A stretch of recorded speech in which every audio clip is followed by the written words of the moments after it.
Hace 100.000 años habían al menos 6 especies diferentes de seres humanos habitando la Tierra, pero de repente ahora solamente queda una, el Homo sapiens. Este libro nos explica cómo hemos evolucionado para evadir las leyes de la selección natural y todo el concepto de lo que significa ser un ser humano. El libro Sapiens, de animales a dioses, de Yuval Noah Harari. Arrancamos con otro episodio de Bibliotequeando. Como siempre, les habla su anfitrión Ricardo Lugo, @Bibliotequeando en las redes. Sigan compartiendo la cuenta, dando like, siguiendo, promoviendo el podcast 5 estrellas para seguir mejorando nuestro conocimiento y cultura a través de los libros. También se pueden suscribir al blog de Bibliotequeando, donde yo escribo distintos artículos sobre distintos temas de los libros que hacemos en el podcast y otros que no forman parte de esta lista. El link lo encuentran en la descripción de este podcast o en el link de las cuentas de las redes sociales. Este libro fue publicado en el 2016 y pienso que puso de moda esos libros cerebros dentro del mundo de la no ficción, como que bastante académicos, científicos, pero explicados de una manera muy sencilla. El amanecer de todo, que fue el resumen 39 en el podcast, breves respuestas a las grandes preguntas, el 28. Todos estos libros hablan de temas bastante complejos, muy complicados, explicados de una manera bastante sencilla. Y entonces creo que el autor Yuval Noah Harari fue uno de los primeros en como que darnos cuenta que esto puede ser masivo. Tú puedes explicarle a las masas conceptos muy complicados, como lo es la historia humana y el futuro de la misma. El autor, para dar contexto, es un historiador y profesor israelita. En parte creo que por eso que él explica las cosas muy bien. Autor de este libro, Sapiens, por supuesto, de Homo Deus, que es la siguiente parte de este libro, y 21 lecciones para el siglo XXI. Todo hace una especie de trilogía sobre la humanidad. Se ha convertido en una figura famosa y demasiado respetada dentro del mundo científico y social, al punto que jefes de Estado consultan con él. El expresidente argentino Mauricio Macri, la ex canciller alemana Angela Merkel, el presidente actual de Francia Emmanuel Macron. Todos discuten con él para saber qué piensa él sobre el futuro de la humanidad, decisiones macroeconómicas, macropolíticas, y eso es parte de las críticas que el autor tiene hoy en día, de que se ha convertido en más político que pensador, quizás ha expandido su área de lo que él es experto, de que se está poniendo de cosas de las cuales él no en verdad ha estudiado tanto, y por lo tanto tiene sus ciertos enemigos dentro del mundo científico. Pero en verdad, rara vez tienes éxito sin enemigos. Yo pienso que él ha tenido muy buena... el libro, por lo menos, Sapiens, tiene un muy buen análisis de lo que es la historia de la raza humana. Hay sus cosas que se pueden debatir y lo vamos a hacer a través del libro, no vamos a poder dar cuenta cuáles son sus opiniones y cuáles son ciencias. Pero es una persona bastante respetada dentro de este ámbito y creo que este libro nos ayuda a investigar el pasado, observar el presente y poder hasta cierto punto predecir cuál va a ser el futuro. Así que empecemos con este resumen de Sapiens, de animales a dioses, que arranca con el contexto de lo que significa definir primero qué es un ser humano. Porque la gente siempre menciona, por ejemplo, no hay razas, todos somos humanos. Esa frase no es exactamente correcta. La frase correcta sería, no hay razas, todos somos Homo sapiens. Porque en verdad sí hay razas de seres humanos. Y han habido distintas a través de la historia. El Australopithecus afarensis, primera y última vez que pronuncio esa palabra, fue el primer simio del cual descendimos todos nosotros, muy famosamente descubierto en Etiopía en 1974. Con esta evidencia y otras es que sabemos que nuestros ancestros vienen de África hace 4 millones de años. Después hubo otras versiones de seres humanos, el Homo erectus, muy famosamente, que vivió hasta tiempos recientes, 70.000 años, que fue el primero en emigrar fuera de África. Antes de él vino el Homo habilis, que fue uno de los primeros humanos en utilizar herramientas de piedra, hace 2 millones y medio de años. Los neandertales, por supuesto, quizás el más conocido hasta hoy en día, y después les explicamos por qué, pero parte de tu ADN probablemente tiene porcentaje de neandertal, y compartieron el planeta con nosotros, con los seres humanos, igual que el Homo erectus, hasta hace unos 40.000 años. Mucho más adaptados al frío, con un cuerpo mucho más robusto, vivieron mucho tiempo en Europa y en partes de Asia donde el clima les obligaba a tener esa resistencia. Y después nosotros, el Homo sapiens, me salté, o hay otros grupos, los Homo denisova, los Homo soloensis, Indonesia, Siberia. Pero el punto aquí, lo importante que nos explica el autor, es que hay distintos grupos de seres humanos distribuidos a través del planeta. Y es raro pensarlo, pero vivieron juntos, convivieron juntos. No todos los grupos, pero varios se intercalaron en el tiempo. Entonces, para resumir esta parte del libro, alrededor de hace unos 5 o 6 millones de años, una hembra simia tuvo 2 hijas. Una de esas hijas se convierte en el primer antepasado de todos los chimpancés. La otra hija es nuestra primera abuela.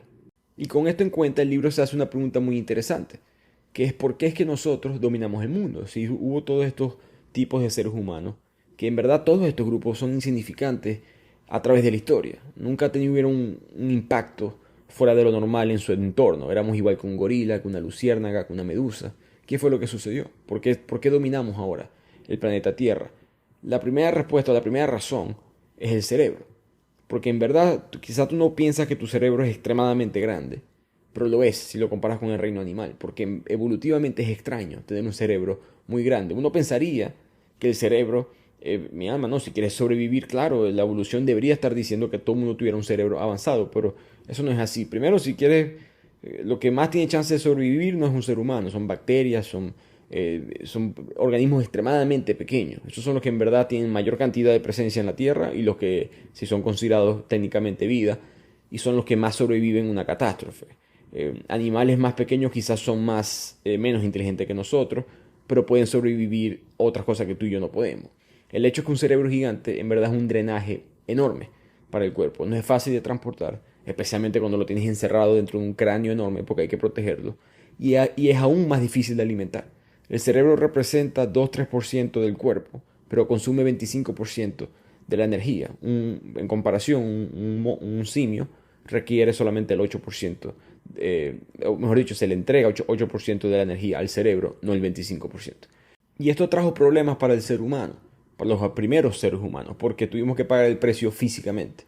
Ahora que nuestros nutrientes, nuestra energía no está siendo dirigida al resto del cuerpo, sino al cerebro principalmente, entonces ahora nos da hambre más frecuente. El ser humano tiene que empezar a cazar, a recolectar más que lo hacía antes, porque necesitan alimentarse, necesitan más calorías que lo que necesitaban antes, y los músculos se empiezan a atrofiar, empiezan a haber más lesiones, más problemas musculares, que se estima que antes eso no era así. Parecido, imagínense un gobierno que en vez de mandarle dinero a la defensa militar del país, se le empieza a mandar a la educación. Bueno, ahora tu país va a ser más inteligente, pero vas a ser vulnerable militarmente o físicamente. Los humanos hicieron lo mismo, desviamos la energía fuera de los bíceps y los tríceps y los abdominales a las neuronas del cerebro.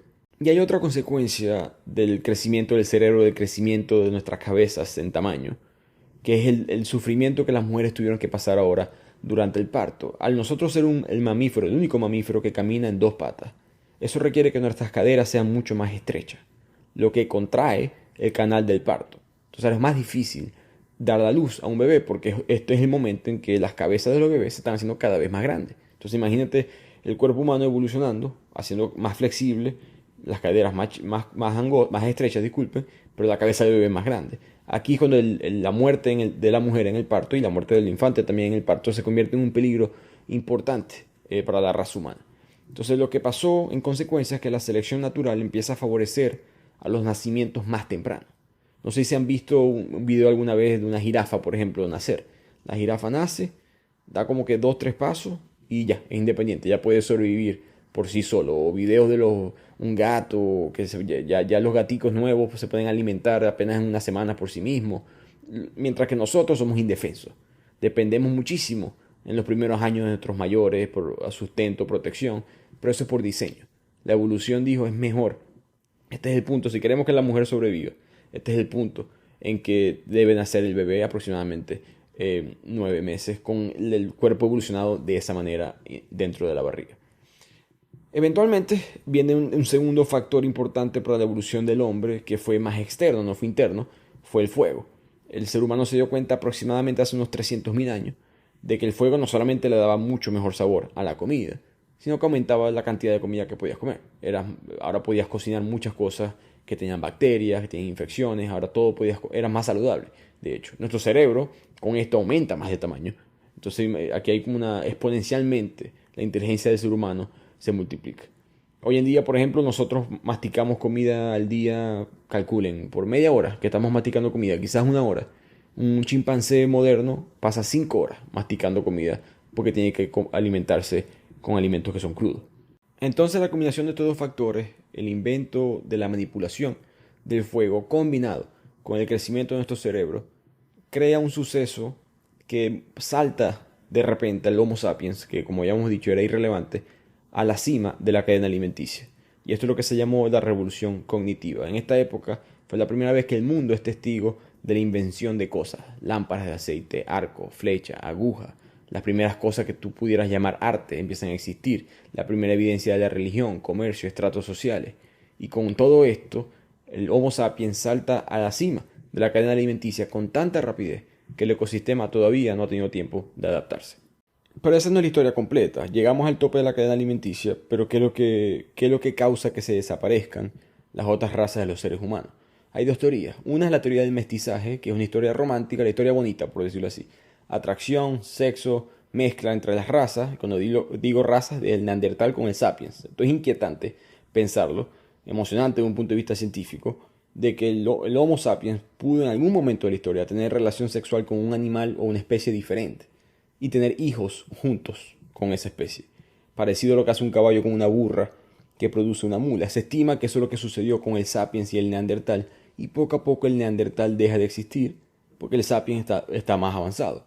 Hoy en día, como mencioné, entre el 1 y el 2% de tu ADN viene de los neandertales, a menos que seas africano, porque esta mezcla sucedió entre los Sapiens y los neandertales en Asia, Europa y en lo que es hoy en día el Medio Oriente. Casualmente yo hace poco me hice un examen genético por otras razones, pero el examen me decía porcentaje de Neandertal 1.7%. Esa es la teoría bonita de que hicieron el amor, todo lo demás. Pero está la otra teoría, la fea, la que probablemente sucedió, que es la teoría del reemplazo. Una historia muy diferente, una historia no de atracción y sexo, sino de repugnancia y probablemente genocidio. Se piensa que en este encuentro entre las dos razas, el resultado fue la primera y más importante campaña de limpieza étnica de la historia. El Sapiens simplemente arrasó con todos los neandertales y esa es la historia moderna, por decirlo así. Así es como estamos nosotros, como el único ser humano restante en el planeta Tierra. Meta AI is the personal AI that's tailored to you, now with its very own app. It's built to get to know you, offering helpful answers and inspiration. Looking for something to add to your bucket list? Meta AI goes beyond traveling the world. It remembers you're a basketball fanatic and suggests you attend one of the playoff games. Just start typing or speaking to get the answers you need, wherever and whenever, because Meta AI is your personal AI. Download the Meta AI app, now available on the Apple App Store and Google Play. Shopping is hard, right? But I found a better way. Stitch Fix online personal styling makes it easy. I just give my stylist my size, style, and budget preferences. I order boxes when I want and how I want. No subscription required. And he sends just for me pieces, plus outfit recommendations and styling tips. I keep what works and send back the rest. It's so easy. Make style easy. Get started today at stitchfix.com/Spotify. That's stitchfix.com/Spotify. Entonces quedamos solos en el planeta Tierra con este avance cerebral en medio de la revolución cognitiva. Pero el autor aclara algo, que él dice: recordemos por qué quedamos solos en el planeta Tierra, por qué superamos. No solamente porque teníamos más cerebro, o porque podíamos alimentarnos mejor, o porque ya pudimos eliminar a los neandertales. La razón es el lenguaje. El lenguaje, se estima que los neandertales también podían hablar. Pero él argumenta algo muy interesante, que es que nosotros, los sapiens, podemos chismear. Podemos hablar de cosas que no existen, y esa es la diferencia. Un neandertal capaz podía decir: aquí hay un león, aquí hay comida, aquí está tu mujer, aquí está tu hombre, etc. Pero no podía comunicarse sobre cosas que no existían, en cosas que existen solamente en la teoría. Solamente el Homo sapiens podía hacer eso. Solamente tú y yo podemos hablar sobre un país, sobre una religión, sobre la igualdad, sobre el amor, sobre la justicia. Puras cosas que el autor menciona son mitos. Pero estos mitos le dan al sapiens la capacidad sin precedentes de cooperar con flexibilidad en grandes cantidades, que es clave. Porque tú puedes cooperar con 2, 3, 4, 5, 20 personas, pero cooperar con grandes cantidades solamente lo puedes hacer si se cree en un concepto teórico. El único animal que puede hacer eso es el sapiens. Dos católicos que nunca se han conocido pueden ir juntos en una cruzada o juntar fondos para construir un hospital porque ambos creen en este concepto abstracto de un Dios o de un bien común. Dos serbios, dos ucranianos, etcétera, elijan un país que nunca se han conocido, pueden arriesgar sus vidas para salvarse porque ambos creen en la existencia de su país. Ambos creen en su bandera, ambos creen en su patria. Dos abogados van a defender a esos serbios, a esos ucranianos, porque a pesar que no se conocen, nosotros ambos creemos en el derecho, en los derechos humanos, en la justicia, en las leyes. Todas estas cosas son mitos, no existen. Y esta realidad imaginada ejerce muchísima fuerza en el mundo real, es lo que argumenta el autor. Y solamente por esa habilidad de pensar abstracto, de pensar teórico, el autor argumenta que nosotros reemplazamos los neandertales no con la fuerza, sino con la lengua. Así que pasemos ahora a esta parte del libro. Seguimos todavía en la primera parte del libro que trata de entender cómo era la vida de Adán y Eva, es el nombre de esta sección, mencionando básicamente cómo era la vida de los primeros sapiens, ahora que quedaron solos, cómo es el diario. Y es difícil, es la respuesta. Siempre ha sido mi problema con la arqueología. La arqueología consigue unos artefactos en medio de unas cuevas en Turquía y te dice, bueno, te fijas que este plato tiene esta comida, entonces ellos hacían esta comida y esta parte tiene estos granos, entonces ellos cultivaban esos granos. Y esta pintura tiene esta obra donde hay una orgía sexual, entonces practicaban orgías sexuales todos los días y es como que los humanos somos muy malos en predecir el futuro. Somos peores aún en predecir el pasado. Y yo creo que hay que tener cuidado con estas cosas, que el autor lo argumenta, me gustó que argumentó eso en el libro, que hay que tener, es problemático extrapolar la vida de las sociedades de hoy en día y combinarlas con las del pasado de estos cazadores recolectores. Por ejemplo, los cazadores recolectores no vivían en sociedades como las nuestras, agrícolas, industriales, solamente vivían en zonas fértiles, porque si no, no podían sobrevivir. Ya eso es una dinámica totalmente diferente, ¿no? Y sin mencionar que las sociedades cazadores-recolectores eran muy diferentes entre cada una. No había una unión humana. Los humanos estaban tan unidos como el perro de tu casa está unido el perro de 2 cuadras de tu casa. No están unidos, simplemente son la misma raza y ya. Hay una serie un ejemplo muy bueno que él menciona, es que por ejemplo hay una tribu en Barí, en los indios de Barí, que se practicaba la paternidad colectiva. En otras palabras, la mujer quedaba embarazada y ellos pensaban que no era solamente de un hombre, sino que era de la acumulación del esperma de distintos hombres en el útero de la mujer. Entonces, si la mujer quedaba embarazada, entonces la mujer ahora tenía que tener relaciones sexuales con distintos hombres. Entonces voy a agarrar el mejor esperma del más guerrero, el más fuerte, el mejor narrador, el más, no supongo, el mejor amante, el más bonito, etc. Entonces, eso solamente se ve en esa tribu, eso no se vio en otra. Y no hay ningún factor ambiental para explicar eso. Entonces muchos académicos dicen que no podemos asumir que solamente con ciertos artefactos, que porque sabemos cómo viven los indígenas Yanomami en Brasil o en Venezuela, vamos a saber cómo vivían los humanos hace 20.000, 30.000 años.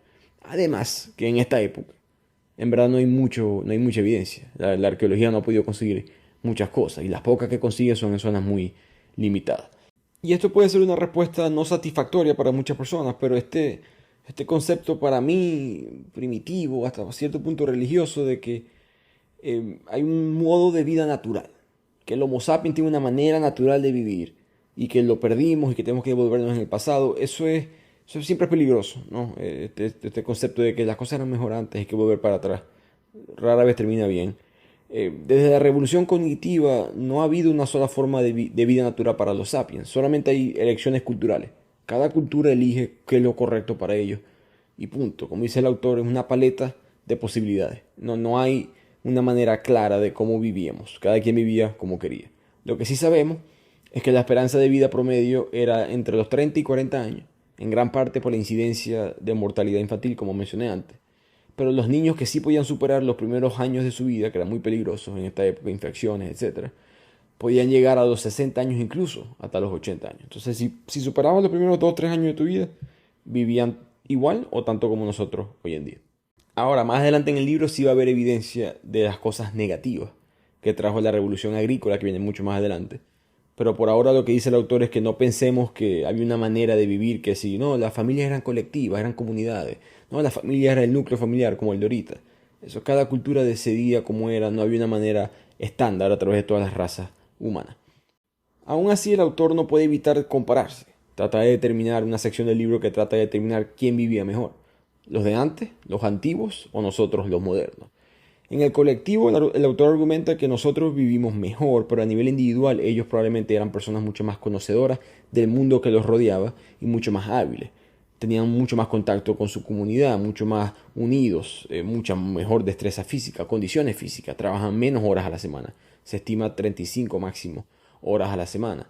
Disfrutaban de experiencias mucho más diversas a lo largo de sus días. Una dieta variada, nutritiva, etcétera, etcétera. Pocas enfermedades infecciosas, porque las enfermedades vienen con las sociedades agrícolas que estamos viviendo nosotros en medio de los animales. Eso no era así anteriormente. Por lo tanto, está esta idea de que vivían felices y en balance con la naturaleza. Y sí lo vivían, pero también tenía sus cosas malas. El autor recuerda que 18 de cada 400 seres humanos de la época morían violentamente en esta época de cazadores-recolectores. 18 de 400, así por encimita, no suena como mucho, pero en realidad es un porcentaje bastante alto, 4.5%. Hoy en día solamente 1.5% de las personas mueren violentamente, y eso tomando la guerra y el crimen juntos. Y aún, para que tengan mejor contexto aún, el siglo pasado, el siglo de la Primera Guerra Mundial, el siglo de la Segunda Guerra Mundial, del Holocausto, de los campos de concentración, todo ese siglo, 5% de las muertes humanas se debieron a la violencia humana. Entonces el siglo más sangriento de la historia de la raza humana, obviando por supuesto el genocidio que le hicimos a los neandertales, porque no estamos claros en los números ahí, el siglo más violento básicamente es lo mismo que el diario o el año común y corriente en la vida de los cazadores-recolectores. Entonces, este mundo, como todo, tenía sus cosas buenas y sus cosas malas. Un sentimiento de comunidad, poco trabajo, dieta diversa, alta mortalidad infantil, accidentes menores, se te fracturaba un tobillo y listo, te llegabas, te comí algo más importante, más grande que tú, más rápido que tú te iba a comer. Así que probablemente no va a haber una respuesta clara a cuál vida era mejor. En ciertos aspectos claramente vivían mejor, en otros aspectos no. Y de aquí el autor pasa al concepto del exterminio. Y creo que por eso que el libro es controversial y el autor es controversial, porque él dice o nos recuerda cosas que son realidades difíciles de admitir para nosotros mismos sobre la naturaleza o la historia de la humanidad. Él dice que recordemos que nosotros no podemos decir que vivíamos en balance con la naturaleza cuando estábamos exterminando a la naturaleza. No solamente eliminamos a las otras razas de los seres humanos, sino que no paramos y continuamos eliminando a otros animales. El ejemplo de Oceanía, cuando nosotros llegamos a Oceanía, a Australia, hace 45.000 años, ese día habían 24 especies de animales que pesaban 100 libras o más. Solamente 2.000, 3.000 años después, ya quedaban menos de la mitad, unos miles de años después quedaba solamente una. O sea, en cuestión de un abrir y cerrar de ojos en términos evolutivos, nosotros exterminamos casi todos esos animales. Y eso se vio, esa misma dinámica se vio en otras partes del mundo. Cada vez que el sapien llegaba a un nuevo lugar, a una nueva parte del mundo exterior, por decirlo así, exterminábamos casi todo. En Norteamérica, lo que es hoy en día América del Norte, 34 de sus 47 grandes mamíferos fueron extintos en solamente 2000 años. En América del Sur, 50 de 60 en el mismo tiempo. Entonces, nosotros hemos llevado a la extinción aproximadamente a la mitad de las grandes bestias del planeta, antes que pudiéramos inventar la rueda, la escritura o las herramientas de hierro. Apunta simplemente con la habilidad de chismear, con la habilidad de cooperar en grandes números. Nosotros exterminamos a la mitad de los animales grandes. Cabe destacar, eso es importante, los animales grandes. Si contamos todos los animales pequeños, etc., se estima que el 97-98% de todas las especies que han existido, punto, en la historia, ya están extintas. La mayoría de ellas no, independientemente del comportamiento humano. Pero aún así la naturaleza humana ha sido extinguir. Y él dice que, por supuesto, esto hay que cambiarlo. Él no está promoviendo que nosotros sigamos con esta dinámica.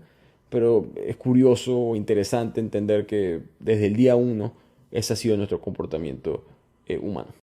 Y ahora pasamos a la segunda parte del libro, que es el fraude más grande de la historia, que es la transición de esta vida que tenemos en este punto, que es nómada, vivir en el bosque, en la pradera, a la vida de la agricultura.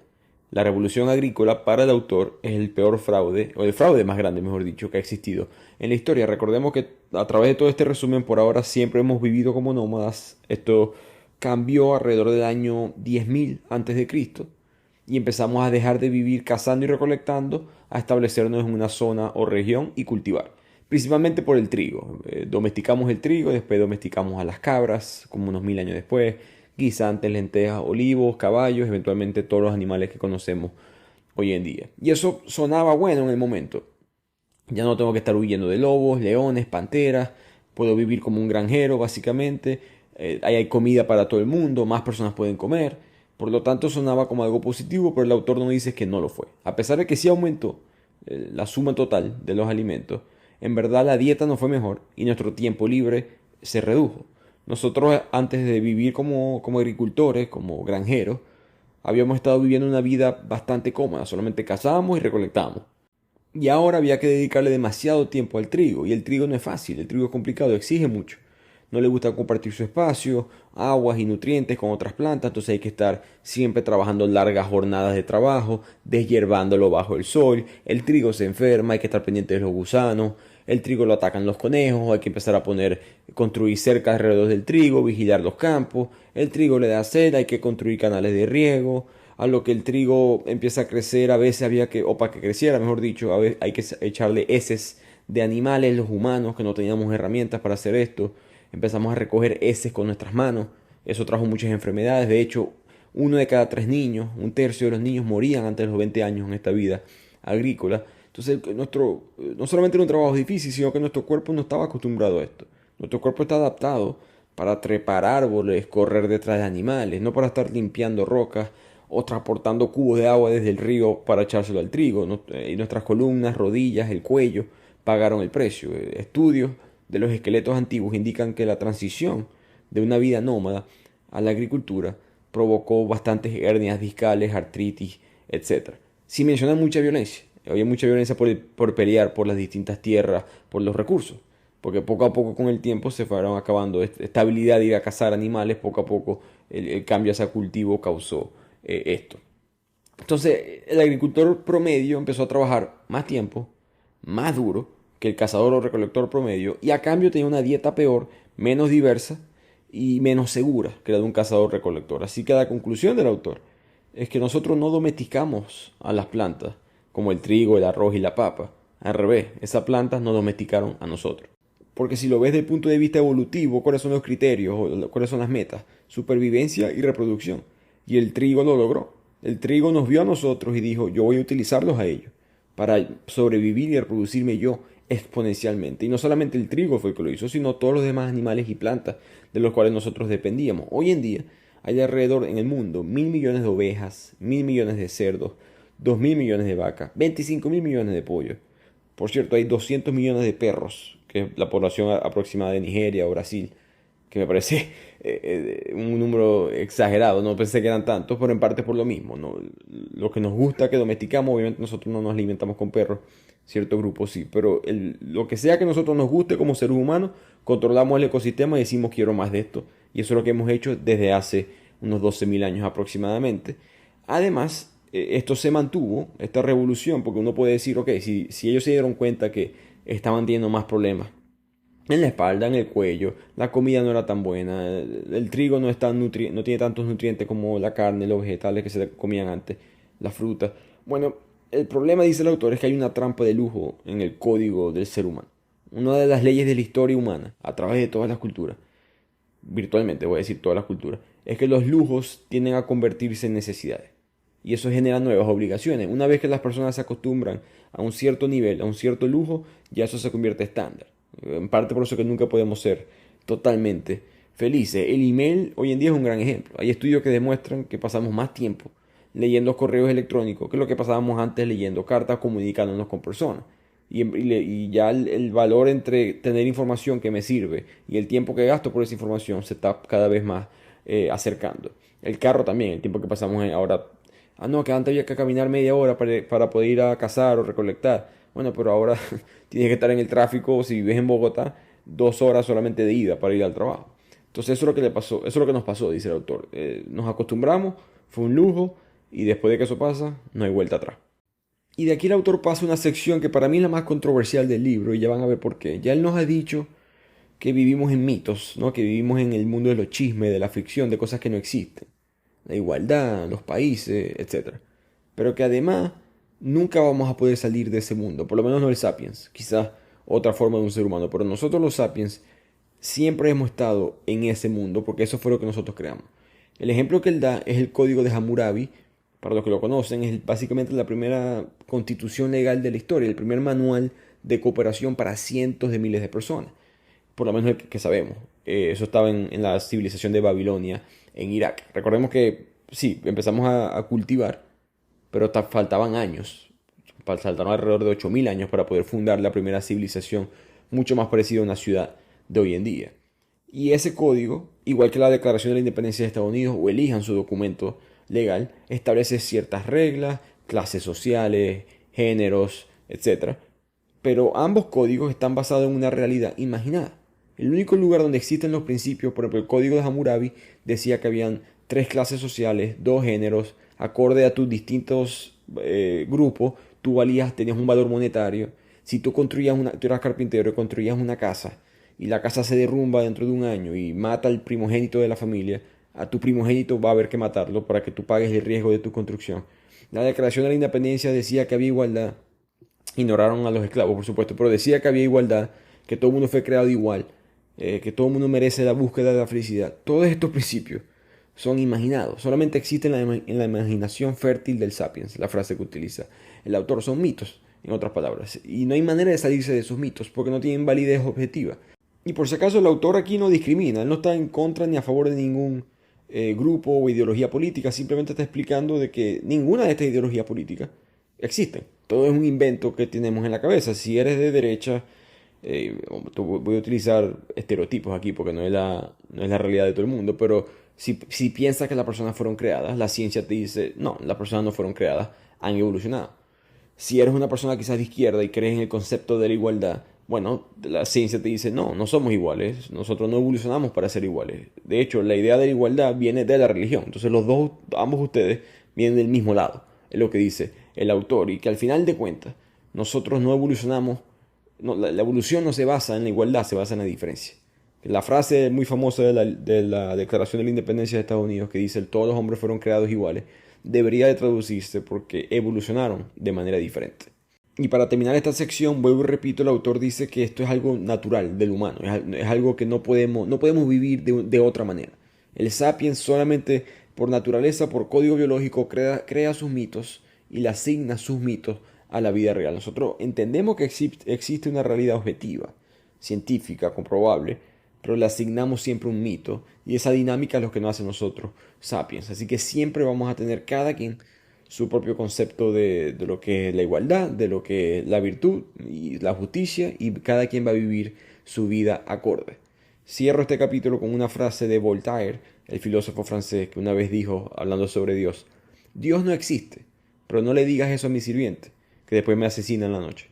Y para hacer más énfasis en ese punto, de que todo es un mito, de que el mundo no es justo, de que el mundo no es igual, él llega a la conclusión de que no hay justicia en la historia, que eso es muy triste. Él está peleando en contra de eso, por supuesto. Como mencioné al principio del resumen, él tiene una empresa, una fundación buscando la mejora del mundo, asesora a distintos líderes políticos, pero que a través de la historia la conclusión es que hay un círculo vicioso de injusticia.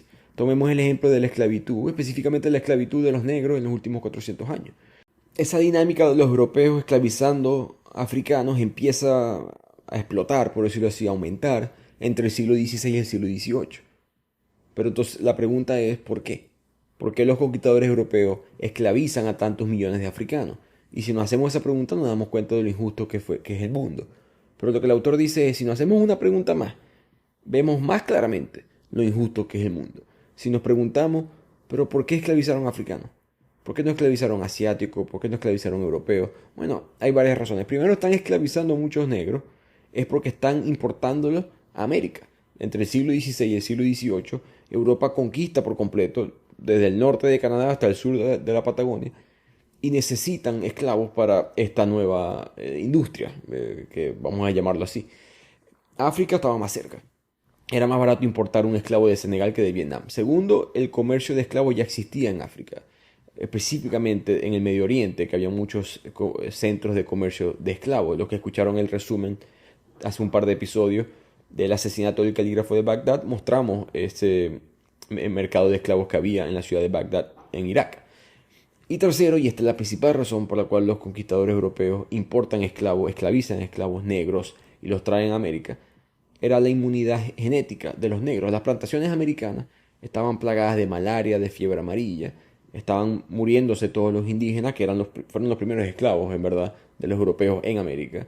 Al faltar esa mano de obra, los europeos tienen que reemplazarla de una u otra manera. Por lo tanto, buscan a los africanos. ¿Por qué? Porque la fiebre amarilla, la malaria, son enfermedades que se originaron en África. Entonces los africanos ya tenían inmunidad genética. En consecuencia, y esto es muy irónico y es la razón por la cual este ejemplo es lo que utiliza el autor para representar lo injusto que es el mundo. La superioridad genética de los negros en términos de inmunidad, la superioridad genética del africano, se tradujo en una inferioridad social. Tristemente, el hecho de que los africanos estaban mejor y eran más sanos en climas tropicales que lo eran los europeos y los que lo eran varios indígenas, causa que ellos terminen como esclavos de los europeos.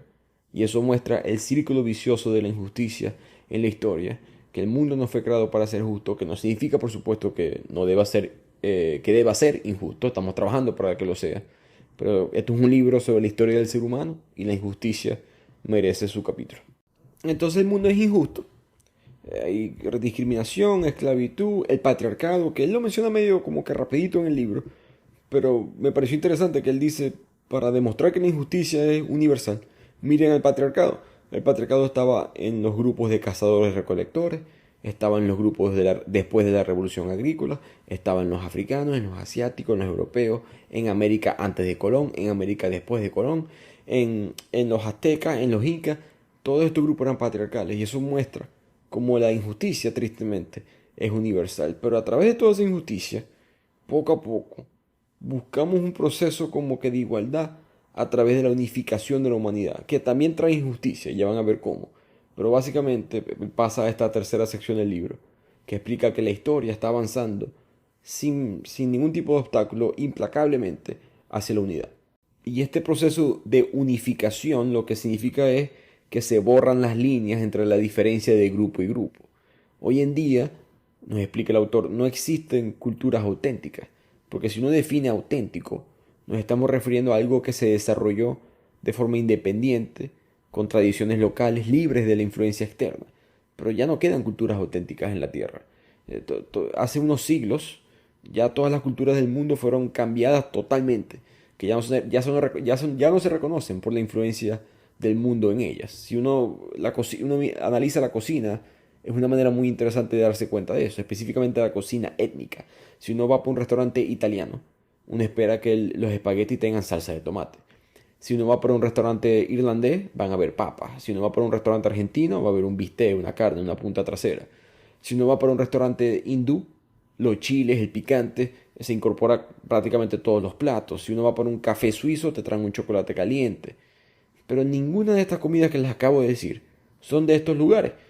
Los tomates, que son de los italianos hoy en día, para los espaguetis por lo menos. Los chiles, que los hindúes lo utilizan para el picante. Y el cacao, que lo utilizan los suizos. Todos son mexicanos, los tres. Llegaron a Europa y Asia después de que los europeos conquistan a México. Julio César y Dante Alighieri, dos de los italianos más famosos de la historia, en su vida comieron espagueti con salsa de tomate. Ningún suizo en la historia antes del año 1500 había probado el chocolate. Buda nunca probó comida picante.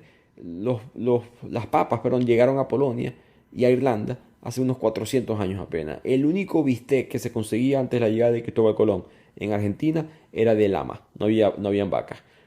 Entonces, que no hay cultura auténtica. Lo que nos une, nos guste o no, son tres cosas: el dinero, el imperialismo y la religión. Como les dije, este libro es controversial, así que analicemos por qué el dinero, el imperialismo y la religión son las cosas que nos han unido a través de la historia. Empecemos con el primero, que es el dinero. Como dicen los estadounidenses, todos somos de distintos colores, pero todo el mundo habla verde, todo el mundo habla en dólar. Los comerciantes creen en esto. Los comerciantes, el mundo es simplemente un mercado. Todos los humanos son un cliente potencial, por eso que el dinero une. Un ejemplo que utiliza el autor es que los cristianos y los musulmanes no se pueden poner de acuerdo en muchas cosas. ¿Por qué? Porque están creyendo en religión. La religión te pide creer en algo. Pero el cristiano y el musulmán se sientan uno al lado del otro y pueden creer en la misma moneda, pueden comprar un producto por el mismo valor, etcétera, etcétera. ¿Por qué? Porque el dinero no te pide creer en algo.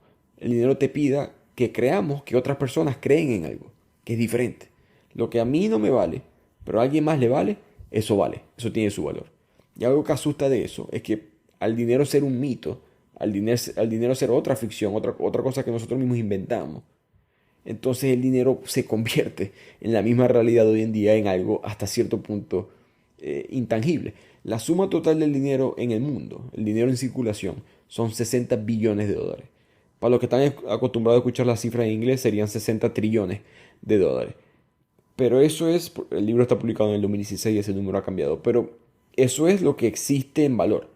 Si cuentas lo que existen en monedas y billetes, solamente hay 6 billones de dólares. En otras palabras, 90% del dinero no existe. Solamente existe en una computadora que dice que el dinero existe. Y todos confiamos en eso, porque así somos nosotros los sapiens, confiamos en los mitos. Y siempre ha sido así. En Oceanía, en África de antes, las conchas de mar se utilizaban como dinero, hace 4000 años. Los impuestos, de hecho, en Uganda todavía se podían pagar a principios del siglo pasado con esas conchas. En Auschwitz le quitaron el acceso a los judíos durante el Holocausto a cualquier tipo de moneda, cualquier tipo de servicio financiero, acceso al sistema financiero. Pero no importa, la gente se inventa algo que tenga un valor. Dentro de Auschwitz estuvo reportado que un pan valía 12 cigarrillos, un paquete de margarina, 30 cigarrillos, un reloj, si querías un reloj, 200 cigarrillos. Por supuesto, lo más caro en estas situaciones, una botella de alcohol de 0.25 galones, 400 cigarrillos. No debe ser fácil conseguir 400 cigarrillos, pero la gente lo hacía, porque la gente cree en la moneda. Y eso siempre ha sido así. La moneda, el denario, que era la moneda del Imperio Romano, la confianza en ese imperio era tan grande que hasta fuera de sus fronteras la gente aceptaba esa moneda, parecido como hoy en día se aceptan las monedas más importantes del mundo en distintas partes.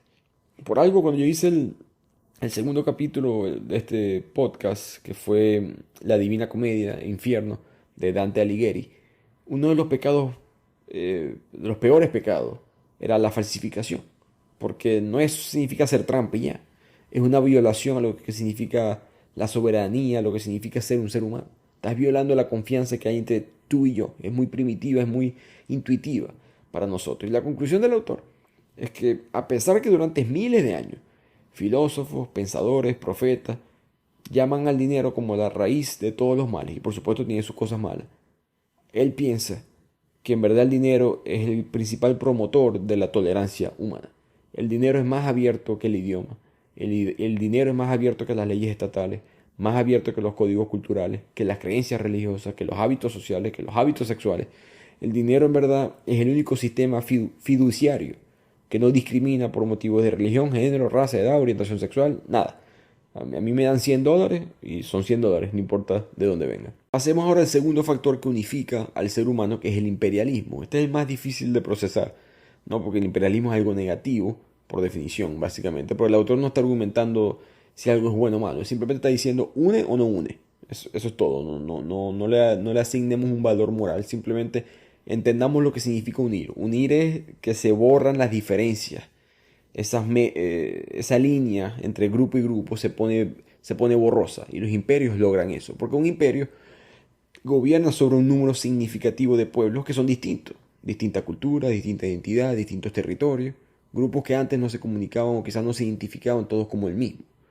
En segundo lugar, los imperios tienen fronteras flexibles. A ellos no les importa. Ellos no dicen, hasta aquí llego yo.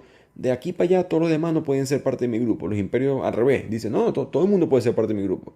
Yo puedo expandir, yo puedo tragar y digerir más y más naciones, más y más territorios. Un ejemplo perfecto de esto sería el Imperio Británico.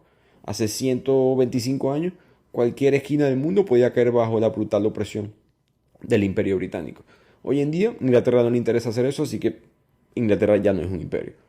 Por lo tanto, construir y mantener un imperio cuesta bastante dinero y requiere masacre de los pueblos y opresión de los que quedan. Eventualmente los imperios caen, pero dejan legados ricos y duraderos en cuanto a la unión se refiere. Todos nosotros hoy en día pensamos, soñamos, hablamos en lenguas imperiales. Es la triste realidad. Toda América habla 4 idiomas. América, un continente extremadamente inmenso, habla español, portugués, francés o inglés. Eso es todo. 4 idiomas. En Europa ni sé cuántos idiomas hay. En América hay 4. Los egipcios hoy en día se sienten orgullosamente árabes, musulmanes, y todo eso fue dado por un imperio que los invadió y los aplastó en el siglo VII, que fueron los musulmanes cuando lo conquistaron. 1000 historias como esa hay a través de todo el mundo. ¿Qué hacer con esa información? Es difícil, ¿no? Es difícil de procesar. Creo que es un tema bastante hablado hoy en día, cuando la gente identifica cosas que son legados de un imperio que específicamente fue opresor hacia tu propio grupo. ¿Qué se hace con eso? ¿No? Eliminamos las cosas de ese imperio para tratar de recuperar mi cultura auténtica. Es difícil de hacer, ya argumentamos que no existen las culturas auténticas. Y al mismo tiempo, normalmente cuando eliminas una cosa lo que haces es reemplazarla con otra, que no es más nada que el legado de otro imperio más antiguo. Es simplemente otra cosa, pero es otro imperio de otra manera. Si un nacionalista hindú destruye todos los edificios dejados por los conquistadores británicos, estuviera destruyendo la estación de tren de Mumbai, por decirte algo. Capaz a la gente no le importa eso, pero también vas a destruir el Taj Mahal, uno de los edificios más populares de la historia, porque eso lo hicieron los conquistadores musulmanes de la India. ¿Qué hacemos con eso? Entonces la cuestión de la herencia cultural es muy compleja. Y es más complejo aún cuando nos damos cuenta de cómo es la situación actual. El autor dice, hay un nuevo imperio global. Los estados, los países de hoy en día están perdiendo rápidamente su independencia. Ninguno de ellos en verdad es real, puede ejecutar sus políticas económicas, sociales, como les dé la gana. Tienen que responderle a alguien más. ¿Quién es alguien más? El imperio global. Tú no puedes lanzar unas elecciones si no cumples ciertos requisitos democráticos de la comunidad internacional, igualmente con ciertas leyes financieras.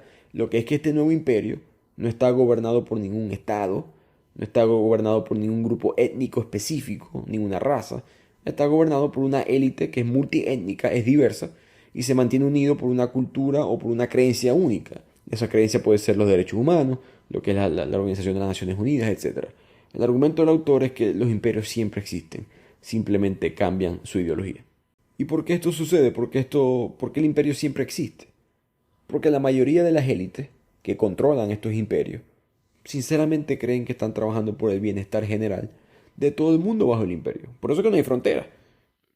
El imperio británico no creía en frontera. El imperio romano mucho menos creía en frontera. El imperio, digamos, este ejemplo global moderno que da el autor de los derechos humanos, tampoco cree en frontera. Ellos están seguros de que están dándole la verdad a los demás. Los califas musulmanes le estaban diciendo a los pueblos ignorantes que no sabían del profeta Muhammad, de Mahoma, vamos a voluntariamente unirlos o si no con la espada. El imperio Maurya que les dijo lo mismo a Asia, diciéndole, vamos a enseñarle a ustedes sobre Buda, si no ustedes son ignorantes. Los españoles, los portugueses, que dijeron, no estamos yendo a América y a la India buscando riqueza, estamos yendo en verdad a convertir a la gente a la verdadera fe, a la religión católica. Los soviéticos se sintieron obligados de facilitarle al mundo esta marcha histórica en contra del capitalismo, esta utopía comunista. Los estadounidenses del siglo XXI diciéndole al mundo, te voy a mostrar los beneficios de la democracia, voluntariamente o con misiles si toca. En conclusión, el autor piensa que a través de la historia, el imperio, para bien o para mal, unifica al ser humano porque une a todo el mundo bajo una misma idea, algo que antes no tenían. Pasemos ahora al tercer factor, que es la religión. Si no les pareció suficientemente controversial el dinero y el imperio, creo que ahora viene la que va a rematar para muchas personas. La religión, ya me estoy imaginando los mensajes directos en Instagram. La religión hoy en día se considera una fuente de discriminación, desacuerdo, desunión. Pero la religión en verdad ha sido un gran unificador de la humanidad, lo que argumenta el autor. Es un sistema complejo de normas y valores, no es una costumbre. Entonces es importante definir eso porque tenemos que entender qué es lo que es una religión. Si tú tocas madera para la buena suerte, eso no es una religión. Incluso si crees en la reencarnación, eso no es una religión. A menos que la creas como los hindúes, que ellos sí que hay ciertos estándares de comportamiento hoy en día. En ese caso sí es una religión, pero una creencia aislada no es una religión, ni tampoco lo es una superstición. Para ser considerado una religión tienes que tener un sistema de normas, un sistema de valores que tienen que estar basados en leyes sobrehumanas, no en decisiones humanas. Mucha gente siempre dice que el deporte o el fútbol es una religión. No lo es, dice el autor, porque a pesar de sus muchas reglas, sus ritos, sus rituales, sus cantos, todo el mundo sabe, eso no es un secreto, nadie lo va a negar, que el fútbol fue inventado por los seres humanos. Y cualquier día del año la FIFA puede cambiar el tamaño de la cancha, puede quitar la regla del fuera de juego, etc. Las cosas no es inmutable, no es universal. La creencia ser humana de la religión tiene que ser universal, siempre y en todas partes. La FIFA mañana, como dije, puede cambiar la regla, pero los 10 mandamientos son los 10 mandamientos. Así que universal y misionera. Quiere expandir, quiere decirle al mundo cuál es la verdad. Y lo curioso es que cuando la gente dice religión, piensa siempre en las religiones modernas, pero la religión la religión antigua solía ser extremadamente mente abierta, extremadamente exclusiva. No le interesaba mucho que todo el mundo fuera parte, tener que predicar su evangelio a los demás. Era simplemente yo creo en esto y ya. Yo creo en los poderes de los dioses, pero eran dioses desinteresados, con poderes parciales, como que este es el dios del sol. Puede dar sol, puede hacer sol, no puede hacer más nada. No puede darme agua, No puede darme salud, no puede darme dinero, no, lo que me puede darme es sol y ya. Y este es el dios del rayo. No me puede dar sol, solamente me puede dar rayo. Y el politeísmo es, por definición, mente abierta. No hay dificultad de interactuar entre personas que creen en otros dioses porque tú por definición sabes que hay otros dioses. Pero después viene el monoteísmo y su gran problema siempre ha sido la intolerancia. La primera religión monoteísta que se conoce apareció en Egipto en el año 1350 aproximadamente antes de Cristo. Un faraón creía que uno de los dioses del panteón egipcio, el dios Atón, era el poder supremo que gobernaba el universo. Es la primera vez que tenemos escrito que alguien cree que hay un solo Dios. Pero por supuesto el ejemplo más común es el cristianismo. El Imperio Romano, curiosamente, recordemos que el Imperio Romano era pagano, ellos en verdad no les exigían a los cristianos que dejaran de creer en Jesucristo, porque eran politeístas. Los paganos no les interesaban que creyeran en Jesucristo, en la Virgen María, no importaba mucho. Hagan sus rituales, hagan lo que quieran, celebren su última cena. En verdad al Imperio Romano no le importaba que los cristianos fueran cristianos. ¿Qué pasa? Que la intolerancia siempre gana. Nassim Taleb, un autor que yo he hablado de eso bastante en este podcast, él siempre da ese ejemplo y lo comprueba matemáticamente. ¿Por qué tu restaurante siempre tiene opciones vegetarianas? No porque es bueno, no porque es mejor, no porque es la cosa correcta que hacer. Lo hace porque el vegetariano es intolerante. El vegetariano dice, no, yo no puedo comer lo tuyo. Tú tienes que darme algo, una opción mía en tu restaurante. Y por lo tanto no hay opción normalmente carnívora en el restaurante vegetariano, pero sí hay una vegetariana en el carnívoro. Algo así parecido fue lo que pasó en el Imperio Romano. El romano pagano no le importaba mucho que el cristiano creyera en su Dios, pero el cristiano sí le importaba que el romano creyera en su Dios pagano. Por lo tanto, en verdad, el cristiano fue visto como una facción política que fue en contra del imperio. El cristiano se negó fuertemente a creer en la divinidad del emperador romano, en creer en los dioses de los paganos dentro del imperio romano, y por lo tanto los romanos empiezan a perseguir a los cristianos, como diríamos en mi tierra. Si te vas a poner guapo, bueno, vamos a ver quién es quién. Y los romanos empiezan a perseguir a los cristianos por alrededor 350 años hasta que Constantino declara el Imperio Romano cristiano y que cambia, el curso de la historia cambia por completo. Pero en esos 350 años solamente entre comillas, mueren unos pocos miles de cristianos. Por el contrario, en el transcurso de los siguientes 1500 años, los cristianos masacran a millones de personas a través de todo el mundo, con este mensaje del amor y la compasión. ¿Por qué lo hacen? Porque es monoteísta. El monoteísmo, por definición, es mente cerrada. No acepta la creencia de alguien más. Y así como el autor dice que el imperio existe, cuando la gente a veces piensa que los imperios se acabaron, el autor te recuerda, no, ya va, pero es que tienes que entender la definición de un imperio para que veas cómo el imperio está tan vivo como antes. Él hace el mismo argumento, pero con la religión. En los últimos años, uno piensa que vive en una época donde hay menos creencias religiosas. El autor dice que es exactamente lo opuesto. Estamos en una época altamente religiosa. Lo que es que hemos cambiado poco a poco nuestra religión a unas nuevas religiones de leyes naturales, una especie de humanismo. Y en el siglo pasado se vieron quizás las versiones radicales de estas creencias. El liberalismo, el comunismo, el capitalismo, el nacionalismo, el nazismo. Estas religiones no les gusta que le digan religiones. Se dicen que ellas, de hecho, se aclaran y siempre dicen son ideologías. Pero él dice que eso es solamente semántica, que en verdad son religiones. Porque una religión, repetimos, es un sistema de normas y valores humanos que se basa en la creencia de un orden sobrehumano. Entonces el comunismo soviético, por ejemplo, es tan religión como el islam o el cristianismo. Al igual que los budistas, los comunistas creen en un orden sobrehumano, unas leyes naturales inmutables, no se pueden debatir, que guían las acciones humanas. Mientras que los budistas creen que las leyes de la naturaleza o estas leyes fueron descubiertas por Siddhartha Gautama, los comunistas creen que esas leyes fueron descubiertas por Karl Marx o Friedrich Engels. El comunismo tiene sus escrituras sagradas, sus libros proféticos, Das Kapital, el manifiesto comunista, que predice la historia, que terminará con la victoria inevitable de la clase baja, del proletariado. El comunismo tiene sus fiestas, sus festivales, sus himnos. El 1 de mayo, el aniversario de la Revolución de Octubre. Los teólogos tienen que ser adeptos a la dialéctica marxista, tienen una manera de hablar, una manera de vestir, una manera de comportarse. Tú tenías que ser científico marxista, tú tenías que ser profesor marxista. No había otra religión, no cabía, no podías ser cristiano y marxista, eso no existe. El comunismo tuvo mártires, tuvo guerras santas, tuvo herejes como Trotsky. El comunismo soviético fue una religión fanática y misionera, igual que los otros ejemplos que mencionamos antes. Tenías que difundir el evangelio de Marx, y si no lo hacías podías pagar con tu vida. Hoy en día, digamos que esto fue un ejemplo histórico, pero hoy en día la secta humanista más importante es el humanismo liberal, que cree que la humanidad es una cualidad de los seres humanos, que por lo tanto la libertad de los individuos es sacrosanta. Y el autor argumenta que eso se muestra mucho en las leyes de hoy en día, que en verdad no hay una separación como tal de la iglesia y del Estado, porque ¿cuántos países hoy en día no están en contra de la tortura, de la pena de muerte? ¿Y por qué eso es así? Porque estás violando la naturaleza sagrada del ser humano. Estás violando este concepto de la humanidad, que es algo inventado. Algo que no significa que ir en contra es bueno, por si acaso. El ejemplo perfecto de un grupo que estuvo totalmente en contra del concepto de la humanidad serían los nazis.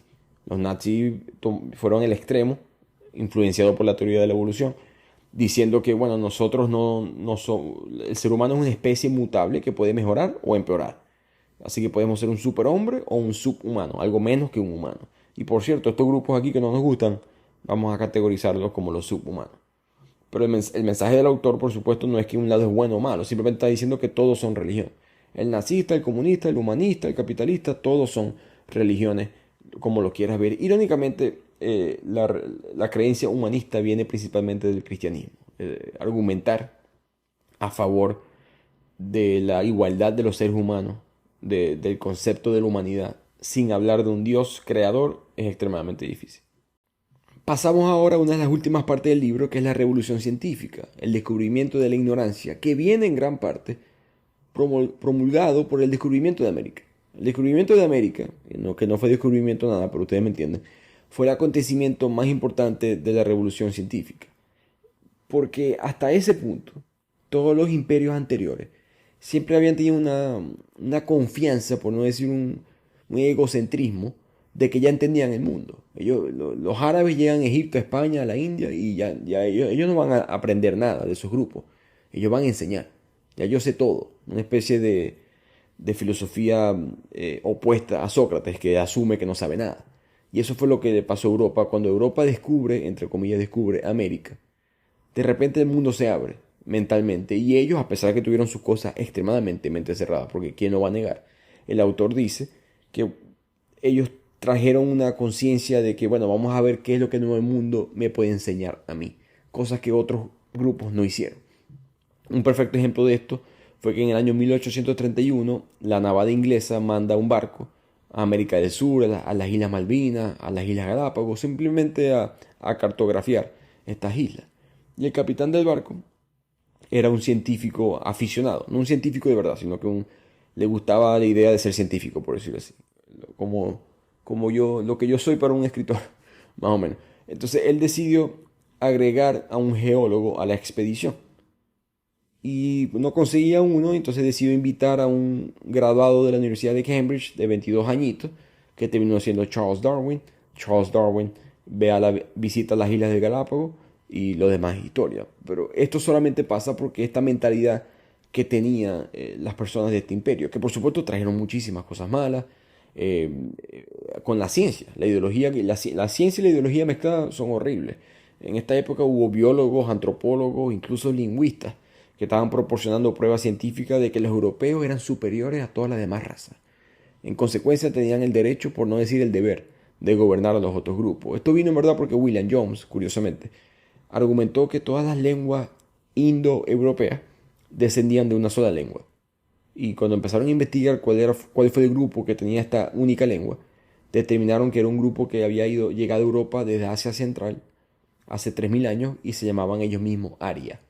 En consecuencia, los eruditos europeos dijeron que ellos eran arios. Por supuesto, tristemente abriéndole el paso al movimiento nazi más adelante.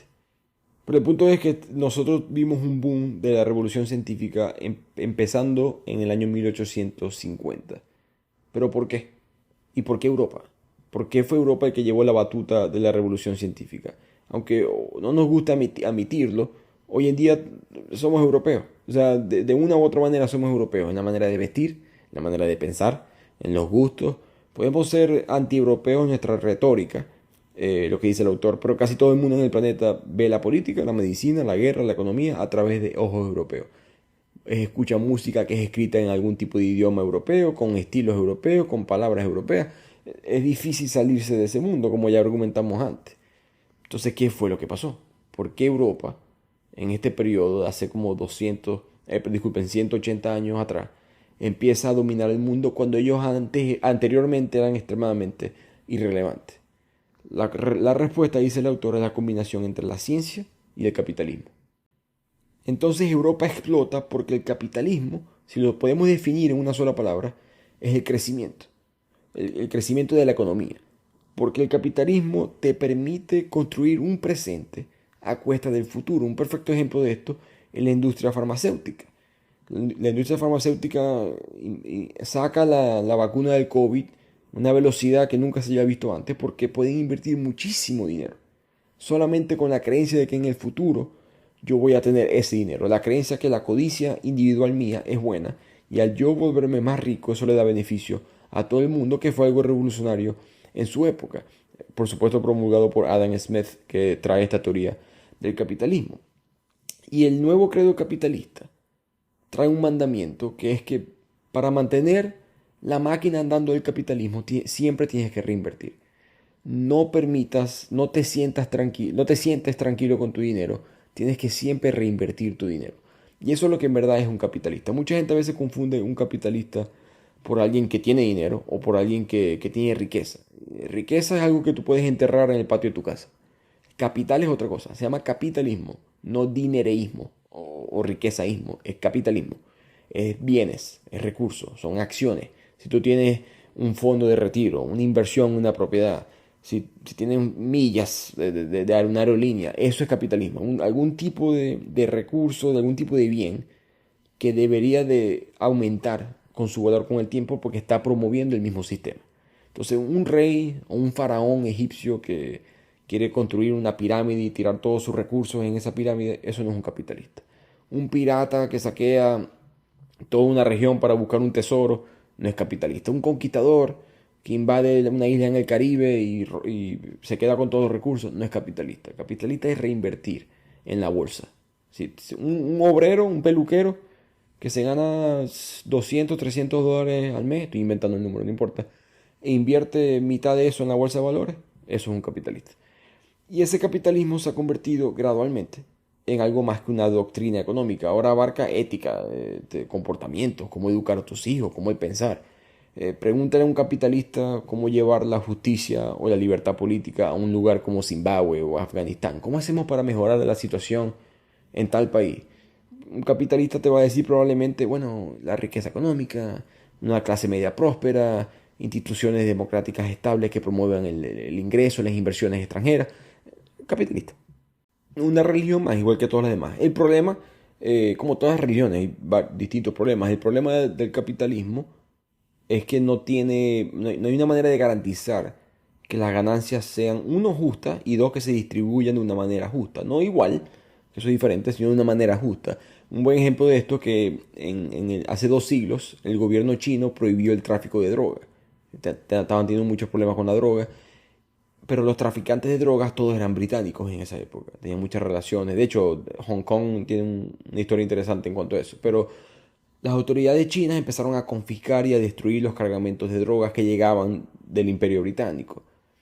Pero esos carteles de la droga tenían sus conexiones en Westminster, en Downing Street. Muchos diputados y ministros del gabinete tenían acciones en las compañías farmacéuticas que estaban vendiendo droga ilegalmente en China, que era un mercado grande. Por lo tanto, metieron presión al gobierno. Hey, ¿qué pasa aquí? Deja que nuestros barcos tengan, en nombre del libre comercio, puedan hacer negocios en China. 10 años después, Gran Bretaña declaró básicamente la guerra a la China en nombre del libre comercio.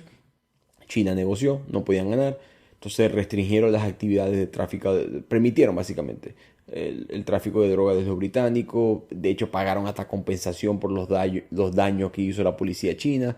Consecuencia, unos 100 años después, 40 millones de chinos una décima parte de la población, 10% de la población, eran adictos al opio. Y esa es la mancha histórica, digamos, del capitalismo, que al aumentar que las ganancias y la producción es el bien común, te ciega, como pasa con todas las demás religiones. Entonces, si no hay restricciones, no hay consideraciones éticas, puede conducir fácilmente a una catástrofe. Ahora, del mismo modo, el autor dice que puede que no nos guste el capitalismo, pero no podemos vivir sin él. No hay solución, si no te gusta el capitalismo y quieres eliminar el capitalismo, no hay manera de crear algo que esté fuera del capitalismo. ¿Por qué?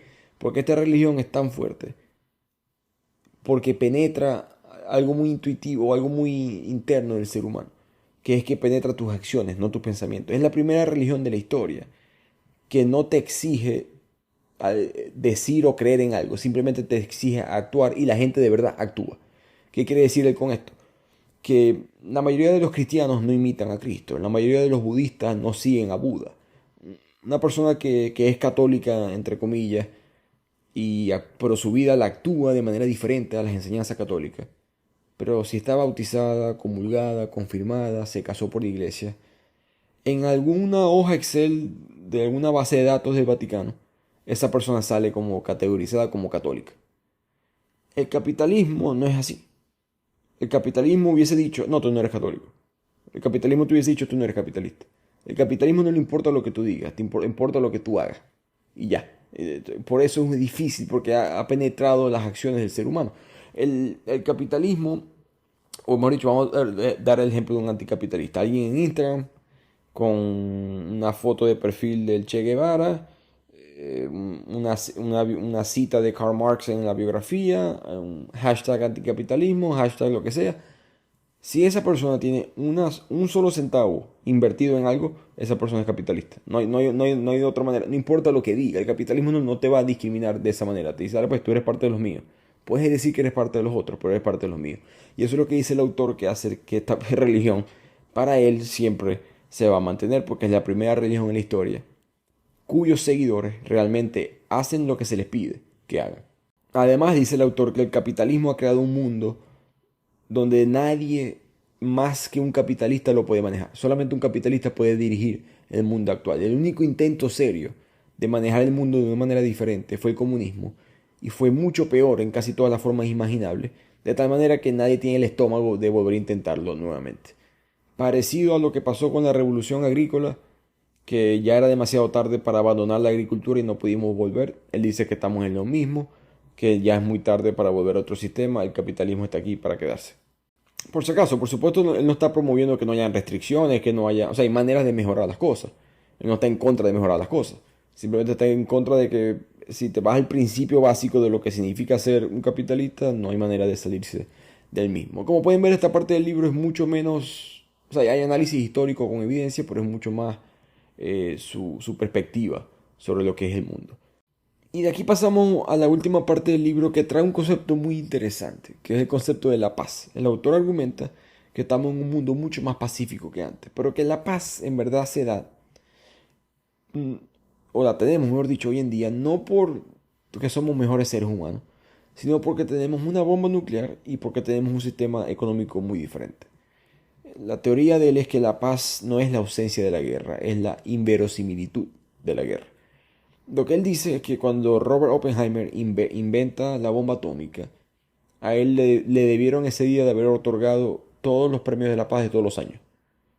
Yo creo que hay varios comentarios como que controversiales en el libro, y este es uno, definitivamente. Pero el argumento es válido. Él dice que desde que se inventó la bomba nuclear hay un peligro de este suicidio colectivo de las superpotencias. Entonces evitamos la guerra. Ya nadie quiere dominar a otra región del mundo, porque todo el mundo sabe que hay pila. Ve que todos aquí creemos en la religión de la humanidad, todos aquí creemos en estos valores, derechos humanos. Si te equivocas, te lanzamos la bomba. Entonces, ese miedo evita que las guerras existan. Por supuesto, las guerras existen. Rusia con Ucrania, famosamente, cosas que están pasando en Yemen, otras partes del mundo que la gente ignora. El Congo básicamente ha estado en guerra todo este tiempo, la capital de violación del mundo. Hay conflictos en Europa del Este, Bosnia. Las guerras existen, no han parado, pero están mucho mejor que antes. El porcentaje de violencia, de muertes por violencia, ha drásticamente bajado. Pero él piensa que esto pasa, uno, la bomba nuclear, y dos, por la economía, porque hoy en día los activos, en parte por el comercio y el capitalismo y todo esto, no existen. Silicon Valley, toda su riqueza reside en las mentes. No, el 11 de septiembre está un buen ejemplo también. Tumbaron las Torres Gemelas. Okay. El sistema financiero continúa andando, para por un día y ya, y después sigue andando. Pero no pasa lo que pasaba antes, que la invasión iraquí, la invasión o de Kuwait, por ejemplo, todos esos jeques de Kuwait que pudieron huir al extranjero, pero los campos petroleros se quedaron y fueron ocupados, ¿no? La riqueza antes era material y esa riqueza ya pasó de moda, ahora está otro tipo de riqueza. De hecho, no recuerdo si es 1 giga de data, pero básicamente 1 giga de data hoy en día vale más que un barril de petróleo. Ahora eso no nos hace más felices. El destino del ser humano es simplemente siempre estar molesto porque no estamos satisfechos. La felicidad, la fórmula que dice el autor es que la felicidad es igual a las expectativas menos la realidad. Y las expectativas van acorde a tu ambiente. Entonces el progreso en verdad no nos hace más feliz. Ese es el gran engaño del progreso, que en verdad progresamos y no importa mucho porque la siguiente generación no le va a importar que la generación anterior progresó. Siempre vamos a estar buscando más. Y esa quizá es nuestra bendición, al mismo tiempo nuestra maldición como seres humanos. El libro termina diciendo que él piensa que va a haber una sustitución del Sapiens, como volviendo al origen del libro. Han habido distintas razas del ser humano. Y él cree que va a venir algo nuevo, algo va a pasar, que o vamos a ser inmortales. Él predice, de hecho, que en el 2050 ya va a existir la primera persona que va a ser inmortal. La ciencia va a avanzar de tal manera que vamos a ser inmortales. O vamos a tener una nueva versión de un ser humano. Por ejemplo, si nosotros, ya estas empresas están existiendo que quieren desarrollar Neuralink, quiere desarrollar un chip que vaya en tu cerebro. Y el mundo cambia por completo, parecido a Matrix, como te conectas y aprendes cosas y te comunicas diferente. Si eso llega a ser así, eso es un sapien. O sea, es un ser humano, claramente es un ser humano, pero ya eso no es un sapien, ya eso es otra cosa. Ya estamos totalmente cambiando lo que significa ser un ser humano. Sapien sería otra versión, otra raza de un ser humano. Y cuando eso pase, es que va a venir el Homo Deus, el Homo Dios, que es el segundo libro de esta trilogía, basada en la historia del ser humano y cómo hemos dominado el planeta Tierra.